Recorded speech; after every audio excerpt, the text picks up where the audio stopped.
All right, so let's get an update on this crazy email that we got last week. You guys remember this when she got broken up with via Uber Eats, and she was not offended. She was more concerned about the dude that was doing the breaking up? Yeah, so she hit us up last week, and she was like, I've been dating a guy. It got serious. I introduced him to my twins. Like, we were... Like, I thought this was like a serious relationship. And then she receives an Uber Eats order from him. And no joke, she sent us a receipt. There it was with her chicken curry, a note that said, basically, I'm sorry, I can't, don't hate me. Crazy. It was very much a la Sex in the City, but instead of a Post-it, it was an Uber Eats receipt.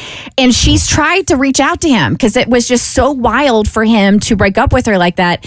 And it came out of nowhere, but she can't get a hold of him. Phone number's been changed. He's like, all of his social media has been scrubbed.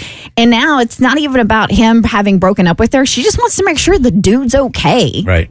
Tom, you got an update? Yeah, so I've told you in the past that the way I find people, I have a special tool. It's called the internet.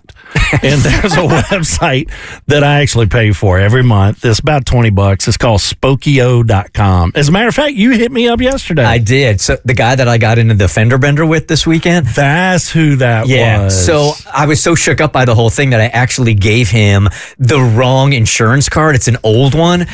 And I didn't have his phone number or anything. So I asked Tommy to find the guy, and he did. And I texted the guy. I got him. You got the right dude. That was the right number? Yeah. Well, it's kind of hit and miss. So this guy, she had given us the email that she sent looking for this guy and making sure he's still breathing. He had a very specific name. I would describe it as ethnic. And when you have a name that's so special like that, they're easier to find because there's usually only one of them. So I went on and it said the city that he lived in here in our state, and 6 phone numbers popped up. And usually the first one is like starred and says most recent, so it usually works. So I called the first one, and this dude answers, and he's obviously a very white Southern guy. So I said, you don't sound like a blank, and I inserted the guy's name, and he goes, no, that is not me. So strike one.